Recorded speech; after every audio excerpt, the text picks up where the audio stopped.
오늘 본문을 설명하기 전에 먼저 복음서에 대해 소개할 필요가 있는 것 같습니다. 복음서는 4명의 저자의 이름을 따라서 마태, 마가, 누가, 요한의 복음이라고 불립니다. 우리가 가장 먼저 복음서가 왜 4권이 되는지 묻지 않을 수가 없습니다. 예를 들면 이슬람처럼 무함마드라는 한 선지자를 통해서 한 권의 성경이 써지는 것, 그런 경전이 써지는 것으로 가능할 것 같습니다. 그렇죠? 그러면 어쩌면 한 사람이 쓰면 앞에서 한 말과 뒤에서 한 말이 다르지 않고 훨씬 일관성 있는 책이 될 것 같고요. 그리고 아마도 여러 사람이 계시를 받았다는 말보다 확실하게 탁월한 한 사람에게 하나님이 계시하면 훨씬 오류가 없이 정확한 하나님이 기록될 것 같습니다. 왠지 4권의 복음서라고 하니까 앞에 썼다가 약간 뒤에 갖다 붙이는 느낌? 그런 느낌도 적지 않게 4권의 복음서를 보면 느껴집니다. 그러나 방금 말한 4권의 복음서에 대한 의심은 사실 모든 이 사복음서의 의미를 확장시켜주고요, 그 권위를 더욱 강화시켜주는 이유가 될 것입니다. 왜냐하면 모든 법적인 증거는 사실 한 사람이 아니라 2-3사람의 증인을 통하여서 확증되거든요. 그래서 예를 들어 한번 들어보십시오. 한 증인이 범죄자가 검은색 모자를 쓰고 있고 껌을 씹고 있었어요 라고 증언한다는 걸 생각해 보십시오. 그리고 또 다른 한 증인이 범죄자가 검은색 모자를 쓰고요, 담배를 피고 있었어요 라고 이렇게 보고를 하는 거예요. 그럼 아마 이 증언에 대해서 어떤 사람들은 지금 2사람이, 한 사람은 껌을 씹고 있다고 말하고 한 사람이 지금 담배를 피고 있다고 이렇게 다르게 말하는 걸 봐서 이 증언을 받아들이기 합당치 않다라고 이렇게 주장할 수도 있겠지만, 생각해보면 지금 이 2사람 동시에 검은색 모자를 쓰고 있다는 한 사람을 증언하고 있는 것, 그리고 껌과 담배를 동시에, 껌을 씹으면서 담배를 필 수도 있잖아요. 그런 가능성. 또 하나는 껌을 씹고 나서 이제 껌을 뱉고 나서 다시 담배를 피웠을 수도 있고, 아마 이 2 중에 다른 시간에 그걸 봤을 수가 있잖아요. 여튼 이렇게 우리가 법정에서 이런 증언을 하게 된다면 2-3사람의 증언이 약간의 차이가 있을지 모르지만 여러 공통점들을 통하여서 아마도 그 증언이 매우 유력한 증거로 확증될 수가 있을 것입니다. 사복음서가 그래요. 사복음서의 기록은 조금씩, 약간은 4명의 사람의 이 저자에 따라 그 관점이 조금씩 다르기 때문에 그 기록들이 마치 복사해서 붙이기식으로 기록되어 있지 않습니다. 조금씩 표현이 다르고 단어들이 달라요. 어떤 사람들 그것을 보고 하나님이 계시했다면 문자 하나도 틀림이 없이 똑같이 계시가 이루어져야 되는 거 아니야? 이 틀린 것을 봐서 이 사복음서는 하나님의 성경이 아닌 게 틀림없어 라고 이렇게 주장하는 사람이 있을 수 있습니다. 하지만 이 4가지 관점은 도리어 예수 그리스도가 어떤 분이시고 그분이 어떤 일을 행하셨는지를 훨씬 입체적으로 그리고 풍성하게 보여주는 방식이 됩니다. 그래서 마치 우리가 영화를 볼 때 2D로 영화를 볼 수 있잖아요. 그냥 우리가 알고 있는 자막에 표현되는 그 영화, 하지만 의자가 흔들리고 바람이 불고 물이 튀기고 하는, 또 안경 가운데 입체적으로 3D가 보이고, 그래서 우리는 이걸 4D라고 말하잖아요. 훨씬 이것은 입체적이죠. 4권의 성경은 우리에게 예수 그리스도를 훨씬 생생하고 그리고 역동적으로 그리고 분명하게 우리에게 그려서 알려주고 있습니다. 지난주에 우리는 마태가 전하는 복음의 시작을 살펴봤습니다. 기억하십니까? 마태는 이렇게 시작해요. 아브라함과 다윗의 자손 예수 그리스도의 계보라 라고 이렇게 시작하고 있습니다. 그래서 예수 그리스도를 마태는 그 이스라엘의 역사와 떼어서는 이해할 수 없는 분이다 라고 말하고 있는 것이죠. 그래서 그의 사역과 그의 삶은 철저히 구약의 성경을 이해할 때 바르게 이해할 수 있다는 걸 우리에게 알려주고 있습니다.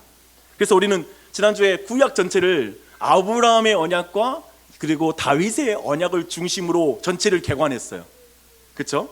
그리고 나서 우리는 그 예수 그리스도가 바로 이 아브라함의 언약과 다윗의 언약을 완전히 성취하기 오신 분이시다, 바로 그 메시아 왕이시다라는 걸 우리는 살펴봤습니다. 그리고 예수 그리스도의 그 사역의 특징은 바로 예수님의 족보에 있는 4명의 이방 여인, 즉 원칙적으로 하나님 나라에 들어올 수 없는 여인들이 어떻게 그 안에 들어오게 되었는지, 그것을 통해서 결국 예수 그리스도는, 다윗의 자손인 예수 그리스도는 아브라함의 언약, 즉 아브라함의 자손을 통해 만민에게 복을 주겠다고 했던, 즉 이방인들이 하나님 나라로 들어오게 하겠다라는 그 아브라함의 언약의 성취자로 예수님이 오셨다는 걸 우린 지난주에 살펴봤습니다. 전혀 기억이 안 나는 표정을 짓고 있어서 너무 감사합니다. 다시 해도 새로우니까 너무 감사해요. 그런데 이제 오늘 누가가 기록한 복음서의 시작을 살펴보겠습니다. 누가복음의 독특한 특징은 뭐냐면 예수님이 탄생하시기까지의 과정을 가장 많은 정보로 우리에게 제공해주고 있다는 거예요. 그래서 그 시작부터 1장 5절부터 세례 요한의 출생에 대해서 다루고 있고요. 이것도 독특하죠. 예수님의 출생을 먼저 둬야 되는데 세례 요한의 출생을 두고 있고, 그 이후에 예수 그리스도의 출생을 2장까지 다뤄요. 그러니까 2장이나 탄생에 대한 이야기에다가 할애하고 있습니다. 이것은 분명히 세례 요한과 예수 그리스도를 연결해서 이해해야 된다는 분명한 강조점이 있는 것입니다. 이제 오늘 그것을 우리가 살필 점이 그거예요. 세례 요한의 탄생과 예수 그리스도의 탄생의 관련이 뭐냐라는 걸 통해서 하나님의 은혜를 나누십시다. 왜 세례 요한의 출생 과정을 자세하게 다루는가 생각해 볼 때 우리는 구약 성경의 마지막 세 구절을 살펴볼 필요가 있습니다. 말라기 4장 4절부터 6절까지 말씀이에요. 우리는 지난번에 구약 살펴볼 때 마지막에 이 말씀 살펴봤거든요. 그래서 아마 우리는 더 잘 이해할 수 있어요. 우리 설교 노트 외에 있는 말씀을 함께 읽겠습니다. 시작. 너희는 내가 호렙에서 온 이스라엘을 위하여 내 종 모세에게 명령한 법 곧 율례와 법도를 기억하라. 보라, 여호와의 크고 두려운 날이 이르기 전에 내가 선지자 엘리야를 너희에게 보내리니 그가 아버지의 마음을 자녀에게 돌이키게 하고 자녀들의 마음을 그들의 아버지에게 돌이키게 하리라. 지금 누가는 구약의 마지막 계시인 말라기가 예언했던 그 선지자 엘리야가 바로 세례 요한이다라고 증거하는 거예요. 이것은 지금 누가가 매우 무리한 성경 해석을 하는 게 아니에요. 왜냐하면 세례 요한의 출생을 예고하기 위해 왔던 가브리엘 천사가 그때 사가랴에게 했던 그런 말이기도 해요. 그래서 이제 누가복음 1장 17절을 보십시오. 그가 또 엘리야의 심령과 능력으로 주 앞에 먼저 와서 아버지의 마음을 자식에게, 거스르는 자를 의인의 슬기에 돌아오게 하고 주를 위하여 세운 백성을 준비하리라. 정확하게 말라기 마지막 4장 4절로 6절의 성취자로, 즉 엘리야로 이 땅에 지금 세례 요한이 이제 태어난다, 즉 너의 복중에 태어날 아이가 바로 엘리야이다 라고 말하고 있습니다. 지금 성경 하나님이 누가를 통해 세례 요한을 소개하는 것에서 주는 메시지는 이거예요. 보라, 말라기 이후에 멈췄던 하나님의 계시가 이제 다시 시작되었다. 구약이 예언한 구원의 왕 메시아가 곧 오신다. 모세의 율법을 깨뜨린 이스라엘 백성, 하나님의 마음을 깨뜨렸던 이스라엘 백성의 그 악한 마음을 하나님 아버지께로 돌려줄 그 선지자가 온다. 보라, 메시아가 오시는 길을 예비한 바로 엘리야가 지금 이제 태어난다라고 지금 그렇게 말하고 있는 것입니다. 그래서 세례 요한의 탄생과 예수님의 탄생의 이야기를 통해서 누가가 전하려고 하는 메시지는 굉장히 선명해요. 그 선명한 메시지는 뭐냐면 세례 요한은 메시아가 아니다. 그는 메시아가 오는 길을 예비하는 자이다 라는 걸 명확하게 해주는 것입니다. 이것을 우리는 이제 예수님의 탄생 과정과 세례 요한의 탄생 과정의 유사성과 이걸 통해 연결성을 보게 될 것이고요. 또 한 가지 그 둘이 대조된다는 걸 볼 거예요. 그래서 예수 그리스도가 세례 요한과 다른 분이라는 것을 우리는 좀 더 이해하게 될 것입니다. 한번 들어가 보십시다. 오늘 우리가 자세히 읽지는 못했지만 1장 5절부터 25절까지 세례 요한의 출생의 과정을 굉장히 자세하게 다루고 있습니다. 사가랴는 아비야 반열의 제사장이었어요. 그리고 그의 아내인 엘리사벳도 레위인이었다라고 말하고 있습니다. 근데 두 사람이 하나님 앞에 의인이었다는 걸 성경은 강조해서 말합니다. 굉장히 하나님을 경외하는 경건한 부부였어요. 얼마나 아름다운지 몰라요. 그러나 이 부부에게 안타깝게도 자녀가 없었어요. 자녀를 가질 가능성이 없는 나이가 많았다라는 표현을 또 더하고 있어요. 그러니까 아이를 낳을 가능성이 앞으로도 존재하지 않는 거예요. 두 사람은 분명 금슬 좋은 부부가 틀림없었을 거예요. 왜냐하면 하나님을 너무나 경외하는 부부였기 때문에 그렇습니다. 하지만 생명을 잉태하지 못하는 오랜 고통을 그들은 그의 부부 사이에 껴안고 살아야 됐습니다. 굉장히 어려운 시간이죠. 아이를 갖지 못하는 것, 두 사람이 사랑하지만 계속 그 생명이 이어지지 못하는 것에 대한 안타까운 마음이 두 사람 안에 계속 있었습니다. 이제 차례가 되어서 이제 사가랴가 예루살렘 성전에 들어가서 분향을 하게 됩니다. 이때 주의 사자가 나타나서 이제 사가랴에게 아들을 주겠다라고 이렇게 약속을 해요. 그리고 그의 이름까지 요한이라고 이름을 지어줍니다. 지금 아이가 태어난 것도 믿기 어려운 상황이에요. 세례 요한은, 그 사가랴는. 근데 이름까지 지어주는 거 보면 너무 속도가 지금 빨라요. 그쵸? 와가지고 아이 태어날 거야? 이름은 요한이라고 해. 천사는 여기에 멈추지 않고 한 발 더 나가요. 요한은 말라기가 예언했던 그 엘리야야. 그리고 그가 할 일은 예수님이 오시는 길을 예비하는 것이야 라고 말해요. 아이의 소명, 곧 직업까지 다 정해져요. 뭐 할지까지 다 알려져요. 굉장히 당혹스러워요. 이제 천사는 할 말 다 한 것 같아요. 다 했어요 사실은. 이러고 나니까, 그런데 제사장 사가랴가 할 말이 많은 것 같아요. 오늘 그 헬라어 성경 보면 and를 붙이거든요. 그러니까 뭐냐면 바로 연결해서 질문하기 시작한 거예요. 뭐냐면 지금 질문, 그 사가랴를 가브리엘을 통해서 이 놀라운 예언을 듣는데 처음부터 사가랴 마음이 턱 막힌 거예요.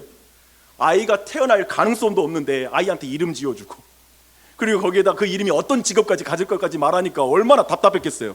그래서 이야기 끝나자마자 물어보는 거예요. 내가 이것을 어떻게 알겠습니까? 내가 늙고 아내가 나이가 늙었습니다. 현실을 말하는 거예요. 사가랴는 분명 경건한 믿음의 사람이었어요. 그렇잖아요. 그러나 평생 신실하게 살아왔던 그가 육체적으로 인심할 가능성이 없는 자신과 아내에게 아이를 주겠다고 하나님의 말씀을 도저히 못 믿겠는 거예요. 그래서 그걸 불신하는 거예요.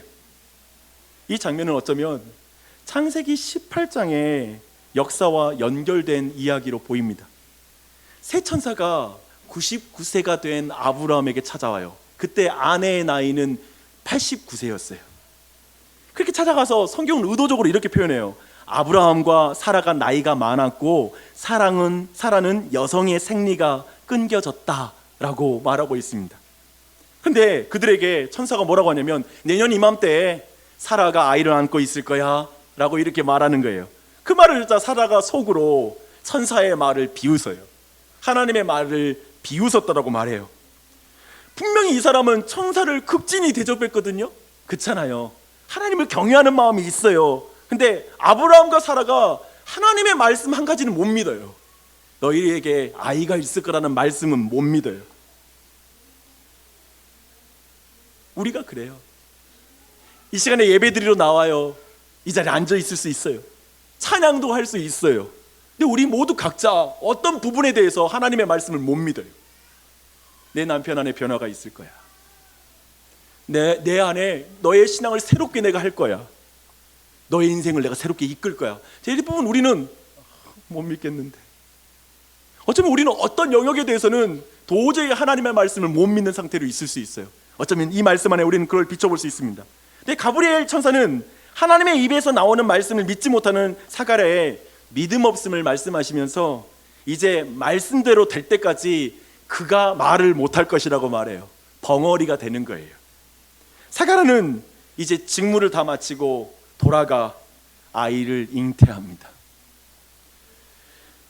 이제 예수님의 탄생 차례로 넘어갈 차례입니다. 이제 26절부터 예수님이 마리아에게 탄생하는 과정을 설명하고 있거든요. 이제 모든 내용은 사가랴의 이야기와 대조해서 여러분 읽으시면 돼요. 굉장히 대조적으로 설명하고 있어요. 천사 가브리엘은 6개월 전에 그 위대하고 역사의 요구함을 가지고 있는 예루살렘 성에, 그리고 그 중에 핵심이라고 말할 수 있는 가장 거룩한 장소인 성전에 가브리엘은 찾아갔어요. 그리고 아주 완숙하고 나이든, 그리고 남성인, 거기에다가 제사장인, 그 가장 거룩한 사람이라고 불릴 수 있는 사람에게 찾아가서 예언을 했어요. 그런데 이번에는 갈릴리 나사렛 지역의 한 동네에 찾아가요. 갈릴리 지역은 유대인들에게 보기에는 가장 소외된 장소예요. 비주류가 살아가는 갈릴리 안에서도 나사렛이라는 그런 지역이 또 있어요. 즉 소외된 지역에 더 소외된 지역이죠. 그리고 성경은 정확히 또 표현해요. 거기에서 한 동네라고 표현하고 있습니다. 그리고 다윗의 자손 요셉과 약혼한 마리아를 찾아갔다라고 이렇게 설명하고 있습니다.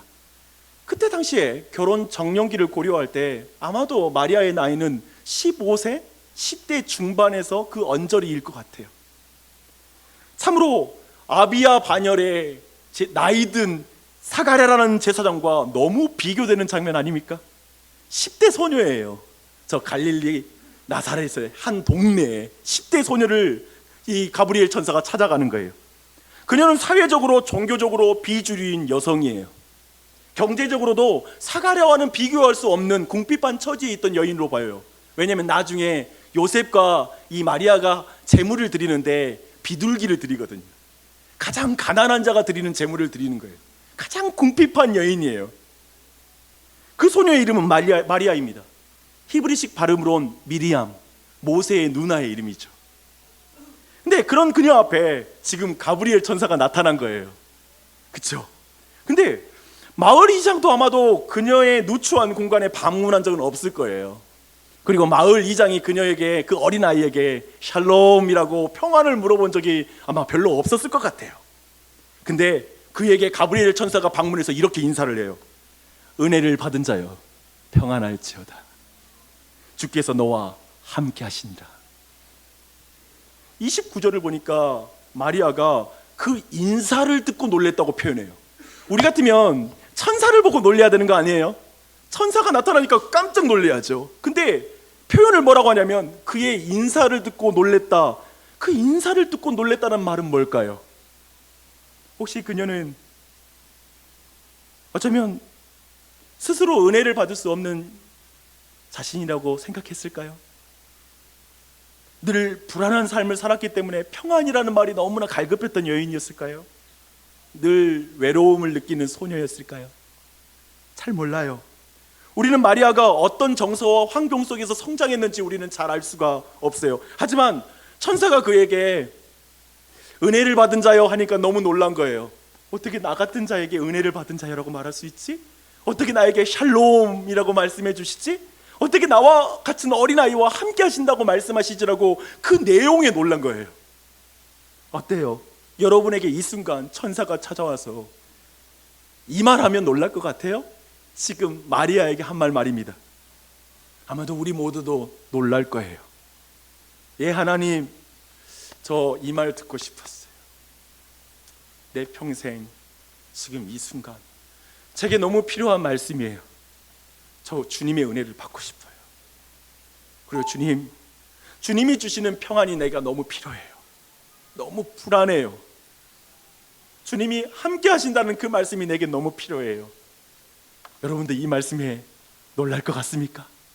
그리고 놀라십니까? 이 시간 주님이 그러한 말씀을 설교자를 통하여 이 말씀 가운데 우리 모두에게 하시는 줄 믿습니다. 그리고 아멘 하십시오. 그러나 이제 이어지는 가브리엘 천사가 전하는 말이 더 놀라운 말이에요. 그 말씀의 속도는 사가랴에게 가브리엘이 했던 그 말씀의 속도하고 거의 비슷해요. 굉장히 빨라요. 저도 빨리 말할게요. 그러나 제사장 사가랴에게 주신 말씀보다 더 놀라운 내용을 담고 있어요. 그 내용은 이거예요. 내가 잉태하여 아들을 낳으리니 그 이름을 하나님은 구원이신다라는 뜻을 가진 예수라 하라. 그는 육신을 가진 자 중에 가장 큰 자가 될 것이다. 그분은 하나님의 아들이시다. 주 하나님께서 내 남편 요셉의 조상 다윗의 왕위를 그에게 주리라. 그리고 그는 영원히 하나님 나라의 백성들을 다스리는 왕이 될 것이다. 상상이 돼요? 아까 사가랴는 부부 사이에 몸이 늙은 상태에 주신 말씀이라면 지금 이 아이는 처녀예요. 오늘날 우리는 이 예수님의 동정녀 탄생을 도저히 믿을 수 없는 허구라고 생각해요. 나이 든 사람에게 아이가 태어나는 일은 있잖아요. 하지만 처녀가 아이를 생산해내는 일은 없단 말입니다. 그래서 도저히 믿기 힘들어요. 당연히 마리아도 사가랴처럼 질문을 해요. 저는 지금까지 남자와 동침한 적이 없습니다. 그런데 어찌 그런 일이 있을 수 있죠? 라고 이러한 질문을 합니다. 마리아의 대답은 그런데 사가랴의 대답, 질문과는 조금 다른 성격이에요. 자, 설명해 드릴게요. 나이가 늙어서 하나님의 말씀을 못 믿겠다고 말하는 게 사가랴의 불신이에요. 의심이었어요. 근데 지금 마리아는 처녀인데 어떻게 아이가 태어날 수 있죠? 즉 그 방법에 대해서 묻는 거예요. 어떻게 그런 일이 있을 수 있냐고. 계속 누가는 마리아가 남자와 동침한 적이 없는 처녀라는 것을 27절, 29절에서 세 번이나 반복해서 말해요. 그리고 방금 마리아의 입을 통해서도 자신은 처녀다, 남자와 동침하지 않았다는 걸 계속 강조해서 말해요. 이것은 그렇기 때문에 더욱더 우리 모두에게 동일한 질문이기도 한데요, 이런 질문이 우리에게도 동일하게 있죠. 어떻게 처녀가 아들을 낳을 수 있단 말입니까? 그것은 과학적으로, 생물학적으로 도저히 불가능한 일이 아닙니까? 예수님에 대한 나는 이야기는 굉장히 좋아합니다. 하지만 동전녀 탄생의 이야기는 정말 과학이 발전하지 않는 미개한 그런 신화의 시대에나 사람들이 지어낸 그런 허구적인 이야기 아닙니까? 그리고 또 왜 굳이 처녀에게서 태어나서 구원해야 되는 거죠? 저는 그것도 도저히 이해가 안 됩니다 라고 말할 수 있겠죠. 어떤 사람이 이렇게 말하는 사람이 있을 거예요. 누가 마리아는 지금 이 말씀 안에 우리에게 이렇게 대답하고 있어요. 처녀에게 아이가 태어나는 일은, 그리고 그 가브리엘이 말해준 그 말씀은 그 당시 미개한, 과학이 발전되지 않았던 그 시대에도 믿을 수 없는 일이라는 거예요. 자꾸 우리가 그때를 신화의 시대라고 돌리면서 허구적으로 여기서 우리가 상상할 필요는 없어요. 그런데 마리아는 사가랴와 좀 달라요. 우리와 좀 다르게 생각해요. 그래서 불신의 마음으로 말하는 것이 아니라, 제가 처녀인데 도대체 어떻게 아이를 잉태할 수 있단 말이죠? 그게 궁금한 거예요. 왜 남자 없이 어떻게 태어날 수 있단 말이죠? 그 방법을 알려달라고 하는 거예요.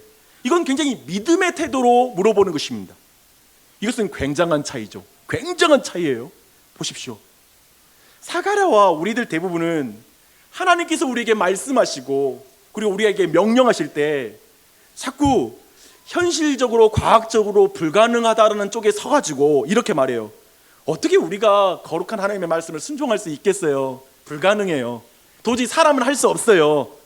그건 너무 현실과는 너무나 거리가 먼 그런 공허한 이야기인 것 같아요 라고 하나님의 말씀에 반응해요. 사가랴가 그랬죠. 근데 지금 마리아는 저는 하나님의 말씀을 믿습니다, 그 편에 서는 거예요. 우선 하나님 말씀 맞다는 거예요. 내 이성과 내 합리성을 뛰어넘지만 뭔가 하나님 내게 잉태하실 건 알겠어요. 그런데 어떻게 하나님이 그 일을 이루시는지 알고 싶어요 라고 질문해요.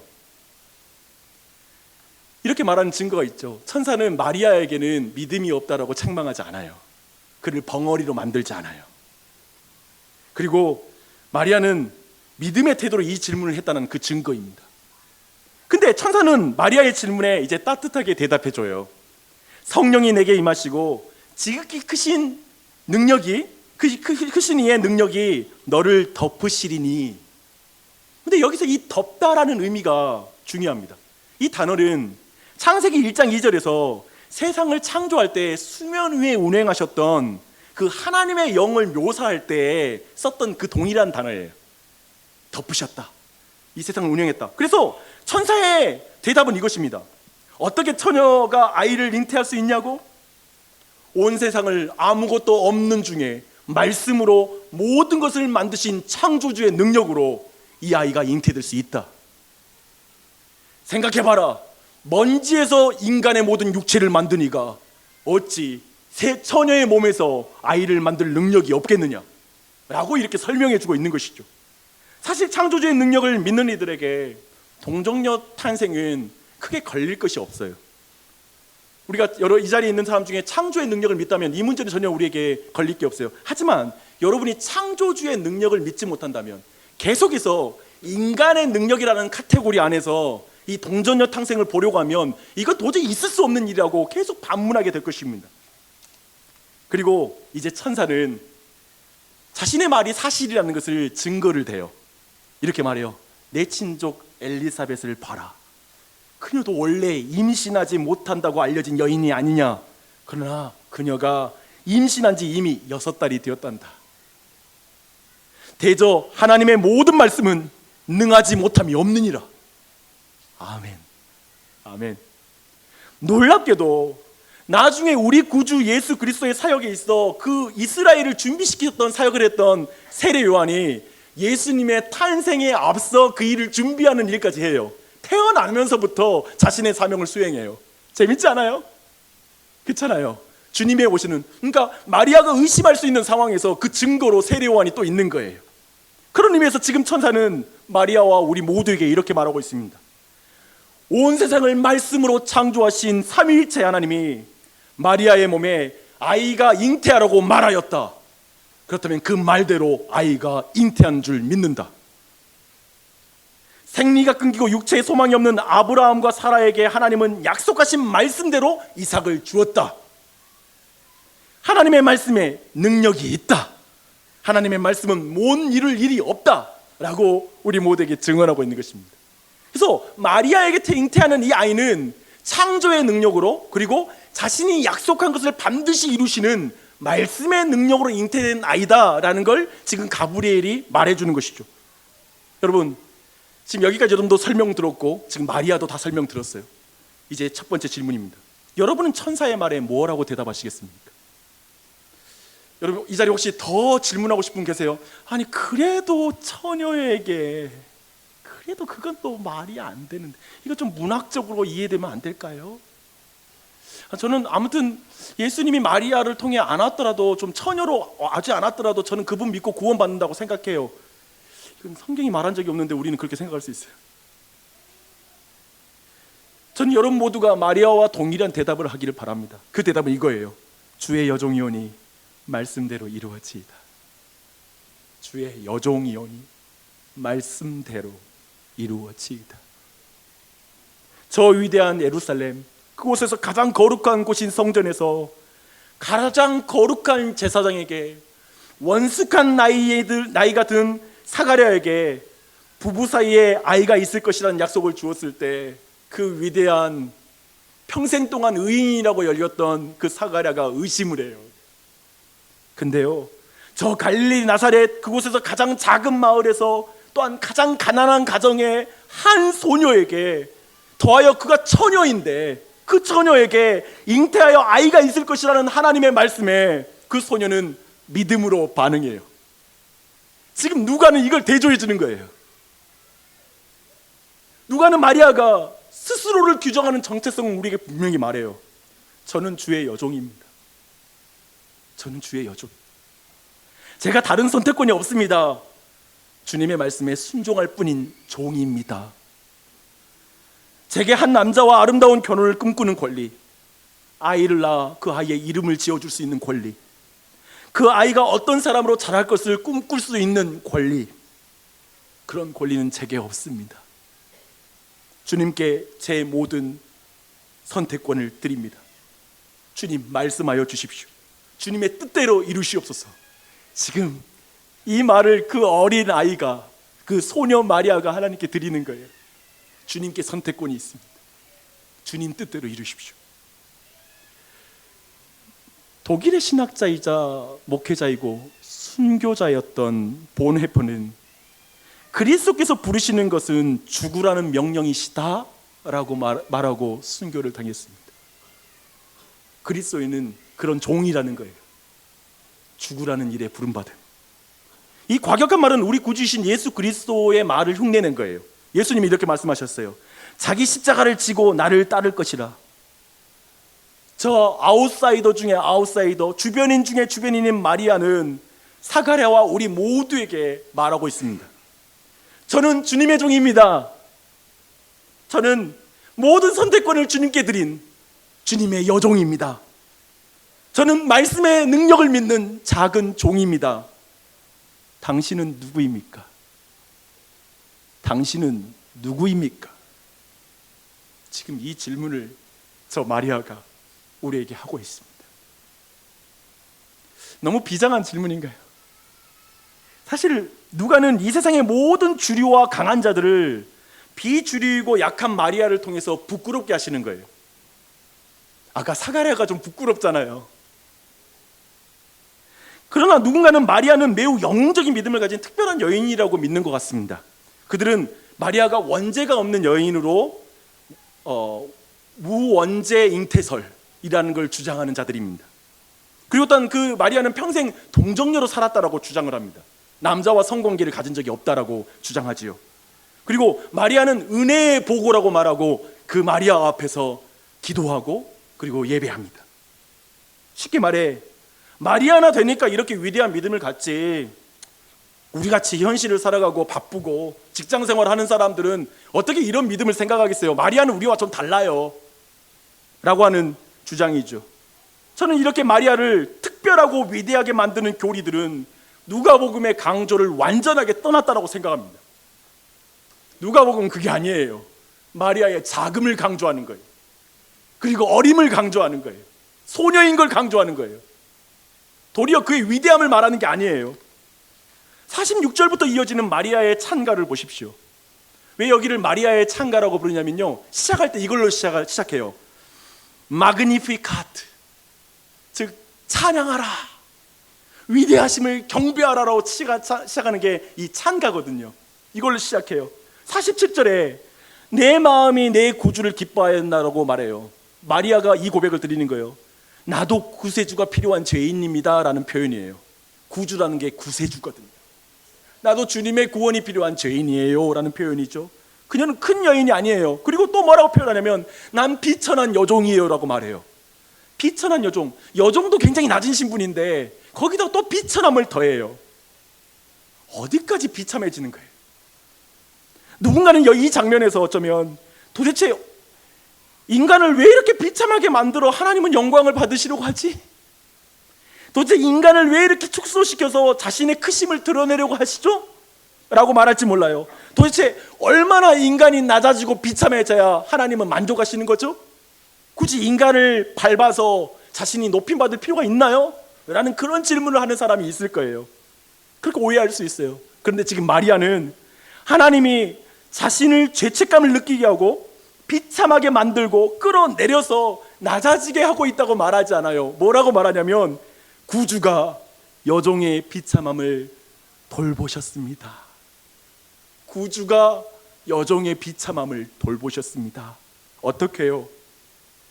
하나님이신 그 위대한 주님이 하늘 보좌 위에서 내려오심으로 내가 낮아져서 영광 받으시는 게 아니라 그분이 낮아지셔서 우리에게 영광을 받으신다는 걸 보여주는 거예요. 창조주가 죄인을 대신해서 죽어서 그를 구원하시기 위해 여인의 몸에 잉태하셨습니다. 지극히 겸손함이죠. 그리고 낮아지고 비참하게 되신 분이 하나님이신 것을 지금 마리아는 알고 있는 거예요.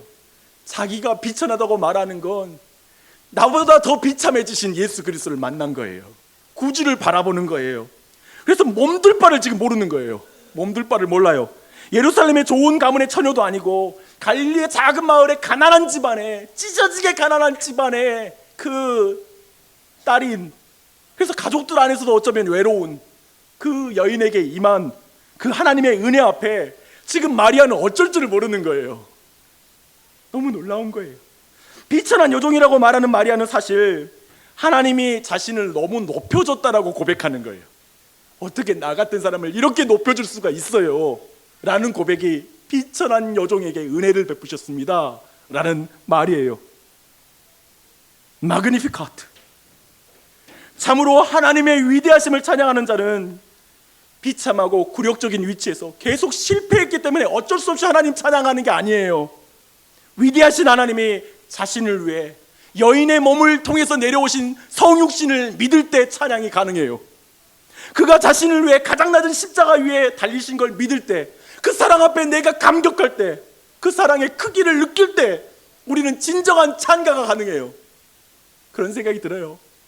목사로서 여러분이 찬양하고 예배드리는 모습을 보면 때론 입을 다문 분도 계시고 열심히 찬양하는 사람도 있죠. 그것으로 어떤 사람의 찬양을 평가할 수는 없어요. 기질에 따라 다 달라요. 표현이 다른 걸 알고 있어요. 근데 내 마음의 간절함은 하나님을 향해서 열심히 찬양했으면 좋겠다는 마음이 목사의 마음이에요.